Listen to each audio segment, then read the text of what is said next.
बृहस्पति नमः।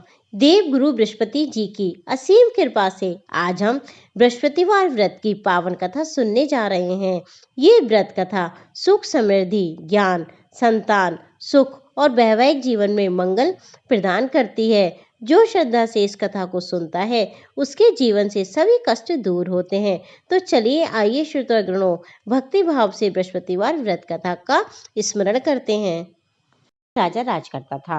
वह नित्य गरीबों और ब्राह्मणों की सहायता करता था, लेकिन ये बात उसकी रानी को अच्छी नहीं लगती। वह ना गरीबों को दान देती, ना ही भगवान की पूजा किया करती थी और राजा को भी दान करने से मना किया करती थी।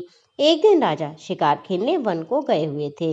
रानी महल में अकेली थी। उसी समय बृहस्पति देव साधु वेश में राजा के महल में भिक्षा के लिए गए और भिक्षा मांगी। रानी ने भिक्षा देने से इनकार किया और कहा, हे साधु महाराज, मैं तो इस दान पुण्य से तंग आ गई हूँ। मेरा पति सारा धन लुटाते रहते हैं। मेरी इच्छा है कि हमारा धन नष्ट हो जाए, फिर न रहेगा बांस और न बजेगी बांसुरी। साधु ने कहा, हे देवी, तुम तो बड़ी विचित्र हो। संतान और धन को सभी मनुष्य चाहते हैं। पुत्र और लक्ष्मी तो पापी के घर भी होने चाहिए। यदि तुम्हारे पास अधिक धन है तो भूखों को भोजन दो, प्यासों के लिए प्याऊ लगवाओ, मुसाफिरों के लिए धर्मशालाएं खुलवाओ। जो निर्धन अपनी कुंवारी कन्याओं का विवाह नहीं करा सकते, उनका विवाह करा दो। ऐसे और कई काम हैं रानी, जिनके करने से तुम्हारा यश लोक और परलोक में फैलेगा। परंतु रानी पर उपदेश का कोई प्रभाव ना पड़ा। वह बोली, महाराज, आप मुझे कुछ ना समझाएं। मैं ऐसा धन नहीं चाहती जो मैं हर जगह बांटती फिरूं और जिसको रखने उठाने में मेरा सारा समय बर्बाद हो जाए। साधु ने उत्तर दिया कि यदि रानी तुम्हारी ऐसी इच्छा है तो ऐसा ही होगा, तथास्तु। तुम ऐसा करना कि बृहस्पतिवार को घर लीप कर पीली मिट्टी से अपना सिर धोकर स्नान करना, भट्टी चढ़ाकर कपड़े धोना। ऐसा करने से आपका सारा धन नष्ट हो जाएगा। इतना कहकर वह साधु महाराज वहां से अलोप हो गए। साधु के अनुसार कई बातों को पूरा करते हुए रानी को केवल 3 बृहस्पतिवार ही बीते थे कि उनकी समस्त धन संपत्ति नष्ट हो गई। भोजन के लिए राजा का परिवार तरसने लगा। अब राजा बहुत दुखी हुए। तब एक दिन राजा ने अपनी रानी से बोले कि हे रानी, तुम यहीं रहो, मैं दूसरे देश को जाता हूँ, क्योंकि यहाँ पर मुझे सभी लोग जानते हैं, इसलिए मैं कोई छोटा कार्य नहीं कर सकता। ऐसा कहकर राजा परदेश चला गया। वहां वह जंगल से लकड़ी काट कर लाता और शहर में बेचता। इस तरह वह अपना जीवन व्यतीत करने लगा। इधर राजा के परदेश जाते ही दासी और रानी दोनों दुखी रहने लगी। एक बार जब रानी और दासी को 7 दिन तक बिना भोजन के रहना पड़ा, तो रानी ने अपनी दासी से कहा कि हे दासी, यहाँ पास के ही नगर में मेरी बहन रहती है। वह बहुत धनवान है, तो उसके पास जा और वहां से कुछ ले आ, ताकि थोड़ी बहुत गुजर बसर हो जाए। दासी रानी की बहन के पास गई। उस दिन गुरुवार था। रानी की बहन उस समय बृहस्पतिवार व्रत की कथा सुन रही थी। दासी ने रानी की बहन को अपनी रानी का संदेश दिया, लेकिन रानी की बड़ी बहन ने कोई उत्तर नहीं दिया। जब दासी को रानी की बहन का कोई उत्तर नहीं मिला तो वह बहुत दुखी हुई और उसे क्रोध भी आया। दासी ने वापस आकर रानी को सारी बातें बता दी। सुनकर रानी ने अपने भाग्य को कोसा। उधर रानी की बहन ने सोचा कि मेरी बहन की दासी आई थी, परंतु मैं उससे नहीं बोली, इससे वह बहुत दुखी हुई होगी। कथा सुनकर और पूजन समाप्त करके वह अपनी बहन के घर आई और कहने लगी, हे बहन, मैं बृहस्पतिवार का व्रत की कथा सुन रही थी। तुम्हारी दासी मेरे घर आई, परंतु जब तक कथा होती है तब तक ना तो उठते हैं और ना ही बोलते हैं, इसलिए मैं नहीं बोली। कहो बहन, तुमने दासी क्यों भेजी थी? रानी बोली, बहन, तुमसे क्या छुपाऊं, हमारे घर में खाने तक को अनाज नहीं था। ऐसा कहते कहते रानी की आंखें भर आईं। उसने दासी समेत पिछले 7 दिनों से भूखे रहने तक की बात अपनी बहन को विस्तार पूर्वक सुना दी। रानी की बहन बोली, देखो बहन, भगवान बृहस्पति देव सभी भक्तों की मनोकामनाओं को पूर्ण करते हैं। देखो, शायद तुम्हारे घर में भी अनाज रखा हो। पहले तो रानी को विश्वास ही नहीं हुआ, पर बहन के आग्रह करने पर उसने अपनी दासी को अंदर भेजा तो उसे सचमुच अनाज से भरा एक घड़ा मिल गया। ये देखकर दासी को बड़ी हैरानी हुई। दासी रानी से कहने लगी, हे रानी, जब हमको भोजन नहीं मिलता तो हम व्रत तो करते ही हैं, इसलिए क्यों ना इनसे व्रत की कथा और विधि पूछ ली जावे ताकि हम भी व्रत कर सकें। तब रानी ने अपनी बहन से बृहस्पति देव व्रत के बारे में पूछा। उनकी बहन ने बताया, बृहस्पतिवार के व्रत में चने की दाल और मुनक्के से विष्णु भगवान का केले की जड़ से पूजन करें तथा दीपक जलावें, व्रत कथा सुने और पीला भोजन ही करें, इससे बृहस्पति देव बहुत प्रसन्न होते हैं। व्रत और पूजन विधि बताकर रानी की बहन अपने घर को लौट गईं। 7 दिन बाद जब गुरुवार आया तो रानी और दासी दोनों ने व्रत रखा। घुड़साल में जाकर चना और गुड़ ले आईं, फिर उससे केले की जड़ तथा विष्णु भगवान का पूजन किया। अब पीला भोजन कहाँ से आए? बेचारी बहुत दुखी थी, लेकिन उन्होंने व्रत किया था, इसलिए बृहस्पति भगवान उनसे अत्यंत प्रसन्न थे। इसलिए विष्णु भगवान एक साधारण व्यक्ति का रूप धारण कर 2 थालों में सुंदर पीला भोजन लेकर दासी को दे गए। भोजन पाकर दासी बहुत प्रसन्न हुई और फिर रानी के साथ दोनों ने मिलकर भोजन ग्रहण किया। उसके बाद वे सभी गुरुवार को व्रत और पूजन करने लगी। बृहस्पति भगवान की कृपा से उनके पास फिर से धन और संपत्ति आ गई, परंतु रानी फिर उसी तरीके से आलस्य करने लगी। तब दासी बोली, देखो रानी, तुम पहले भी इस प्रकार आलस्य करती थी, तुम्हें धन रखने में कष्ट होता था, इस कारण सभी धन नष्ट हो गया, और अब जब भगवान बृहस्पति की कृपा से हमें धन मिला है तो तुम फिर आलस्य करने लगी। रानी को समझाते हुए दासी ने कहा कि बड़ी मुसीबतों के बाद हमने ये धन पाया है, इसलिए हमें दान पुण्य करना चाहिए, भूखे मनुष्यों को भोजन कराना चाहिए, धन को शुभ कार्यों में खर्च करना चाहिए, जिससे तुम्हारे कुल का यश बढ़ेगा, स्वर्ग की प्राप्ति होगी और पितृ प्रसन्न होंगे। दासी की बात मानकर रानी अपना धन शुभ कार्यों में खर्च करने लगी, जिससे पूरे नगर में रानी का यश फैलने लगा। एक दिन राजा दुखी होकर जंगल में एक पेड़ के नीचे आसन जमाकर बैठ गया। वह अपनी दशा को याद करके व्याकुल होने लगा। बृहस्पतिवार का दिन था। एकाएक उसने देखा कि निर्जन वन में एक साधु प्रकट हुए। वह साधु वेश में स्वयं बृहस्पति देवता थे। लकड़हारे के सामने आकर बोले कि हे लकड़हारे, इस सुनसान जंगल में तुम किस चिंता में बैठे हो? लकड़हारे ने दोनों हाथ जोड़कर प्रणाम किया और उत्तर दिया, महात्मा जी, आप सब कुछ जानते हैं, मैं क्या कहूँ। ये कहकर वह रोने लगा और साधु को अपनी सारी बातें उसने कह सुनाई। महात्मा जी ने कहा, तुम्हारी स्त्री ने बृहस्पति देव का निरादर किया था, जिसके कारण रुष्ट होकर उन्होंने तुम्हारी ये दशा कर दी है। अब तुम चिंता को दूर करके मेरे कहने पर चलो तो तुम्हारे सब कष्ट दूर हो जाएंगे और भगवान पहले से भी अधिक धन संपत्ति देंगे। तुम बृहस्पतिवार के दिन व्रत किया करो। 2 पैसे के चने मुनक्का लाकर उसका प्रसाद बनाओ और शुद्ध जल के लोटे में शक्कर मिलाकर अमृत तैयार करो। कथा के पश्चात अपने सारे परिवार और सुनने वाले प्रेमियों में अमृत व प्रसाद बांटकर आप भी ग्रहण करो। ऐसा करने से तुम्हारी सब मनोकामनाएं पूरी होंगी। साधु के वचन सुनकर लकड़हारा बोला कि हे प्रभु, मुझे लकड़ी बेचकर इतना पैसा नहीं मिलता जिससे भोजन के उपरांत में कुछ बचा सकूं। मैंने रात्रि में अपनी रानी को व्याकुल देखा है, मेरे पास कुछ भी नहीं जिससे मैं उसकी खबर मंगा सकूं। साधु ने कहा, हे लकड़हारे, तुम किसी बात की चिंता मत करो।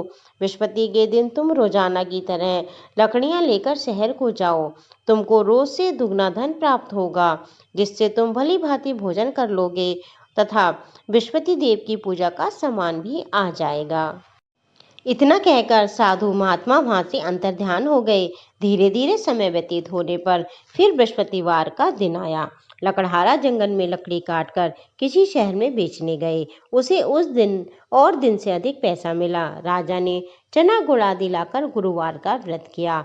उस दिन से उसके सभी कलेश दूर हो गए, परंतु जब दोबारा गुरुवार का दिन आया तो बृहस्पतिवार का व्रत करना भूल गया। इस कारण बृहस्पति भगवान नाराज हो गए।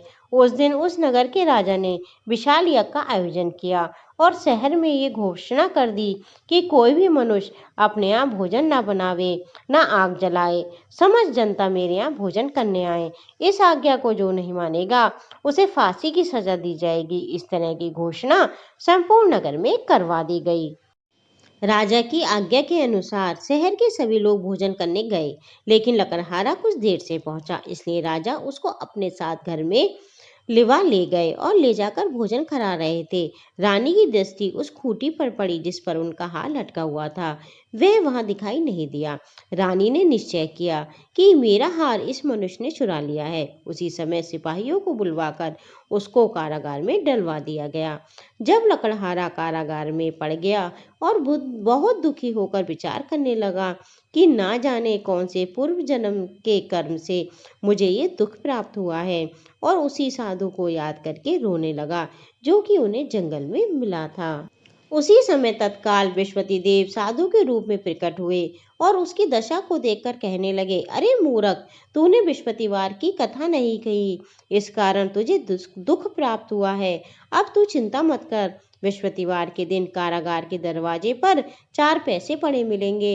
उनसे तू बृहस्पति देव की पूजा करना, तेरे सभी कष्ट दूर हो जाएंगे।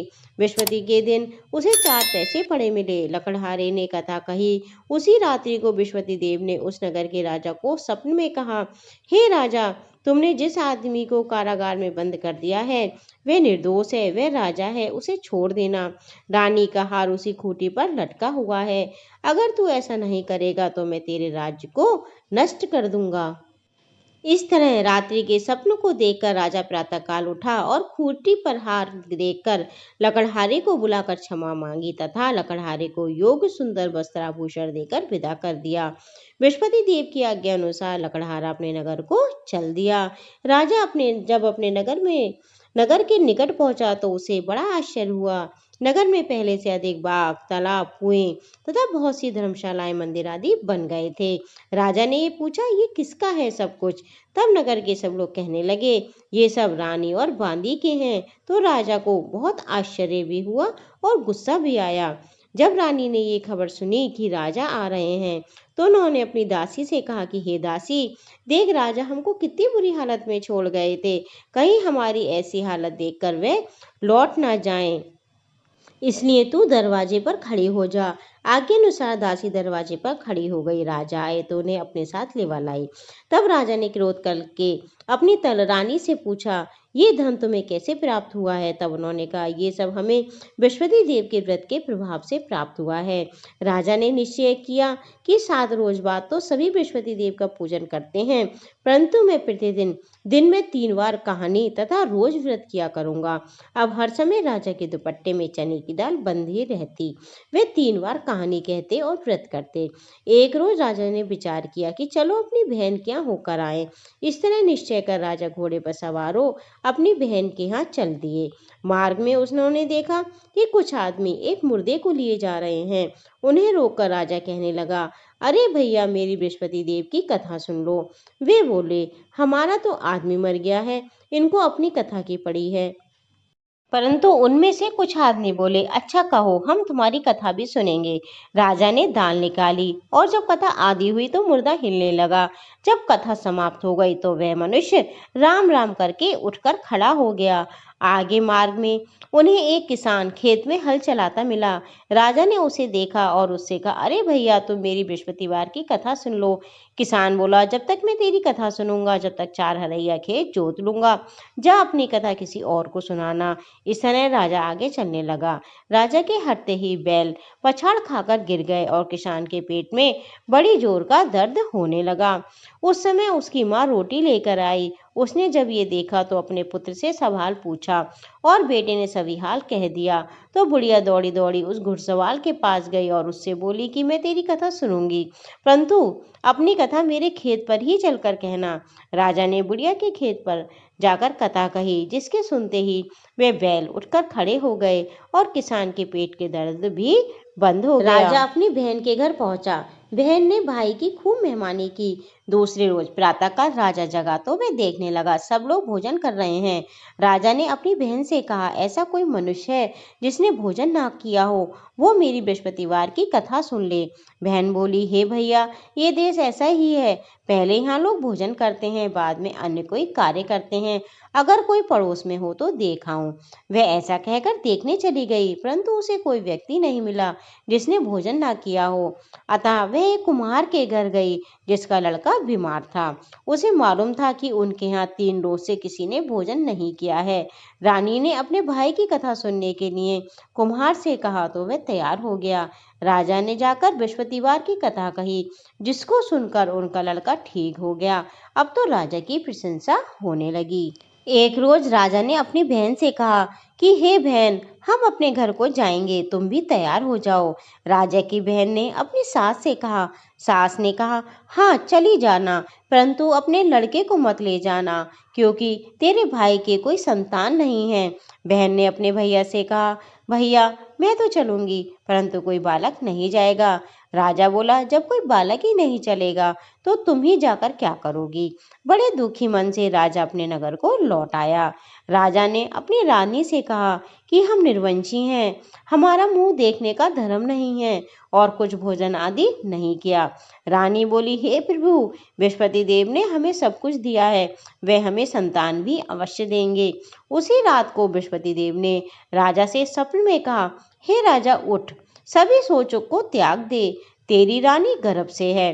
राजा की ये बात सुनकर बड़ी खुशी हुई। 9वें महीने में उनके गर्भ से एक सुंदर पुत्र पैदा हुआ। तब राजा बोला, हे रानी, स्त्री जाति बिना भोजन के रह सकती है, लेकिन बिना कहे नहीं रह सकती। जब मेरी बहन आए तो तुम उससे कुछ मत कहना। रानी ने उस समय तो हाँ कर दिया।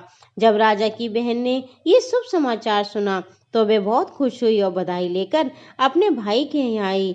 तभी रानी ने कहा, घोड़ा चढ़कर तो नहीं आई, गधा चढ़ी आई। रानी की बहन बोली, भाभी मैं इस प्रकार ना कहती तो तुम्हें संतान कैसे मिलती। बृहस्पति देव ऐसे ही हैं, जैसी जिसके मन में कामनाएं होती हैं सभी को पूर्ण करते हैं। जो सद्भावना पूर्वक बृहस्पति भगवान का व्रत करता है, कथा पढ़ता है अथवा सुनता है, दूसरों को सुनाता है, बृहस्पति देव उसकी सभी मनोकामनाएं पूर्ण करते हैं। प्राचीन काल में एक ब्राह्मण रहता था। वह बहुत निर्धन था, उसके कोई संतान नहीं थी। उसकी स्त्री बहुत ही मलिनता के साथ रहती थी। वह न स्नान करती थी, न किसी देवता का पूजन करती थी। इससे ब्राह्मण देवता बहुत दुखी रहते थे। बेचारे बहुत कुछ कहते, किंतु उसका कुछ परिणाम नहीं निकलता। भगवान की कृपा से ब्राह्मण की स्त्री के कन्या रूपी रत्न पैदा हुआ। कन्या बड़ी होने पर प्रातः स्नान करके विष्णु भगवान का जाप और बृहस्पतिवार का व्रत करने लगी। अपने पूजा पाठ को समाप्त करके वे विद्यालय जाती तो अपनी मुट्ठी में जौ भर के ले जाती और पाठशाला के मार्ग में डालती जाती। जब वह लौटती तो वे जौ स्वर्ण के हो जाते, उनको बीनकर अपने घर को ले आती थी। एक दिन वह बालिका सूप में उन जौ को फटक कर साफ कर रही थी और उसके पिता ने देख लिया और कहा, हे बेटी, सोने के जौ को साफ करने के लिए सोने का सूप होना चाहिए। दूसरे दिन बृहस्पतिवार था। उस कन्या ने व्रत रखा और बृहस्पति देव से प्रार्थना करके कहा, मैंने आपकी पूजा अगर सच्चे मन से की हो तो हे बृहस्पति देव, मुझे सोने का सूप दे दो।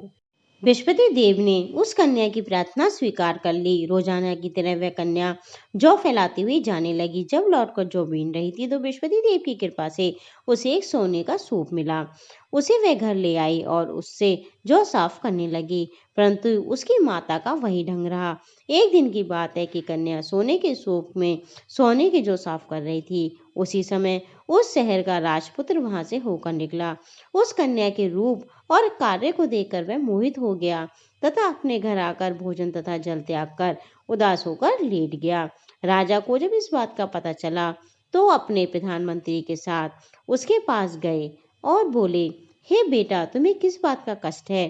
किसी ने तुम्हारा अपमान किया है अथवा कोई कारण हो तो कहो, मैं वही करूंगा जिससे तुम्हें प्रसन्नता हो। अपने पिता की राजकुमार ने बात सुनी तो वे बोला, मुझे आपकी कृपा से किसी बात का दुख नहीं है, किसी ने मेरा अपमान भी नहीं किया है, परंतु मैं उस लड़की से विवाह करना चाहता हूँ जो सोने के सूप में सोने के जौ साफ कर रही थी। ये सुनकर राजा आश्चर्य में पड़ा और बोला, हे बेटा, इस तरह की कन्या का पता तुम ही लगाओ, मैं उसके साथ तेरा विवाह अवश्य ही करवा दूंगा। राजकुमार ने उस लड़की के घर का पता बतलाया। तब मंत्री उस लड़की के घर गए और ब्राह्मण देवता को सभी हाल बतलाया।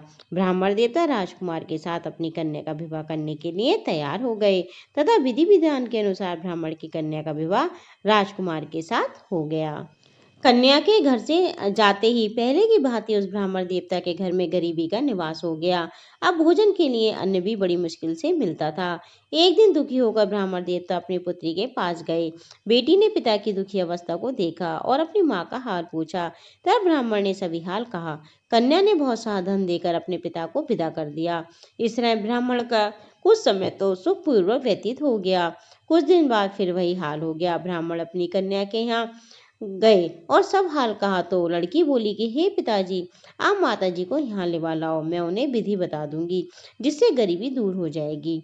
वह ब्राह्मण देवता अपनी स्त्री को साथ लेकर पहुंचे तो वे अपनी माँ को समझाने लगी कि हे माँ, तुम प्रातःकाल प्रथम स्नान आदि से निवृत्त होकर विष्णु भगवान का पूजन किया करो, इससे सब दरिद्रता दूर हो जाएगी। परंतु उसकी माँ ने उसकी एक भी बात नहीं मानी और प्रातःकाल उठकर अपनी पुत्री के बच्चों के झूठन को खा लिया। इससे उसकी पुत्री को भी बहुत गुस्सा आया और एक रात को कोठरी से सभी सामान निकाल दिया और अपनी माँ को उसमें बंद कर दिया। प्रातःकाल उसे ने निकाला तथा स्नान आदि करा के पार कराया तो उसकी माँ की बुद्धि ठीक हो गई। अब फिर प्रत्येक बृहस्पतिवार को व्रत रखने लगी। इस व्रत के प्रभाव से उसे ब्राह्मण देवता बहुत धनवान और पुत्रवान हो गए और बृहस्पति जी के प्रभाव से इस लोक में सुख भोग कर स्वर्ग को प्राप्त हुए। बोलिए बृहस्पति भगवान की जय, विष्णु भगवान की जय। अब अपने हाथ की चने की दाल और पुष्प को आप बृहस्पति भगवान को अर्पित कीजिए। अब हम करेंगे आरती।